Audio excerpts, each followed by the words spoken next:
today we're going to be talking about some of the scariest fighters in MMA history. First, we're going to talk about Brock Lesnar.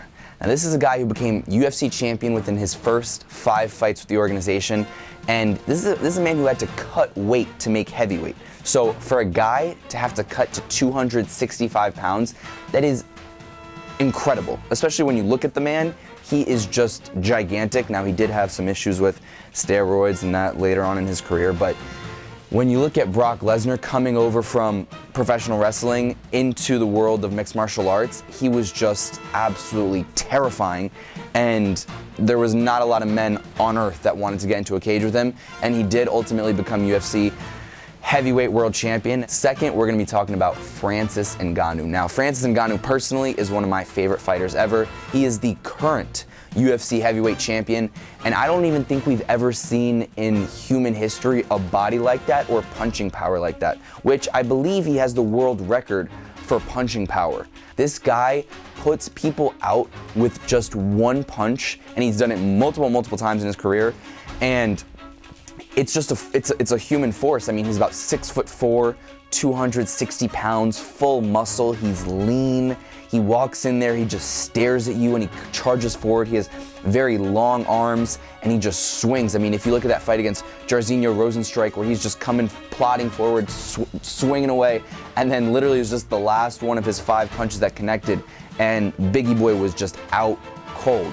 So Francis Ngannou, in my opinion, might be one of the most terrifying punchers ever. I mean, up there with Mike Tyson, up there with the biggest and best heavyweights ever. Next, we're going to be talking about Wanderlei Silva. Now, Silva is a mixed martial arts legend. He's had, from his Pride days to his UFC days, he is one of the most chaotic, violent individuals we've ever seen. He has a true kill or be killed mentality. This is a man who had multiple fights with Rampage Jackson. He won the first 2, and then he got knocked out by Rampage in his last fight in Bellator when he was at the latter stages of his career. But Wanderlei is one of those guys that I think that anybody watching mixed martial arts, whether they're getting into it or they are just fans, they would stop and watch Wanderlei at every opportunity they had, because this is a man who, he didn't have boring fights. This is a man who went in there, was not afraid of getting hurt, and was definitely not afraid of putting on the hurt. And I don't think that there were a lot of human beings out there that were eager to get into an octagon or a cage with him, because that man was scary. Now, speaking of scary, this guy, he's scary in a very different way. Fedor Emelianenko, for my money, is really probably one of the most fascinating individuals ever, because this is a guy who, I don't think he had an ounce of emotion during his career. Like, this guy would walk into the cage, stoic, cold, looked unbothered, and he would just come in there. He was always undersized, right, as a heavyweight, so, you know, he had to compensate with just very, you know, fast, quick punches, but he had power. He was undersized, but he had power. But he was undefeated for 10 years.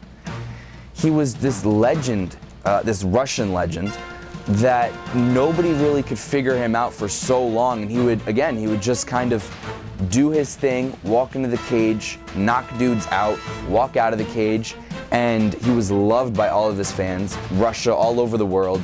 Alistair Overeem. Now, this is a guy who's very interesting. He had his K1 kickboxing background. He was a Strikeforce champion. He was a very successful UFC contender for many years. He would drop guys just straight, clinching up with them, kneeing them to the stomach. When you look at Alistair, especially during his prime, I mean, even still now, his body is unlike really anything we've ever seen. He's just incredibly well-rounded. He developed a great ground game later on in his career, where he would take guys down, and then his top control, his top pressure, his ground and pound was absolutely ridiculous. I remember when he fought Augusto Sakai, and that was one of his most recent UFC bouts, and Sakai was on the bottom, and he just got battered, because having a guy like Overeem on top of you who can stay on top of you and control is, well, let's just say that I wouldn't want to do that ever. So as always, don't forget to subscribe to the best place for combat sports news. Swipe up and join the FS team.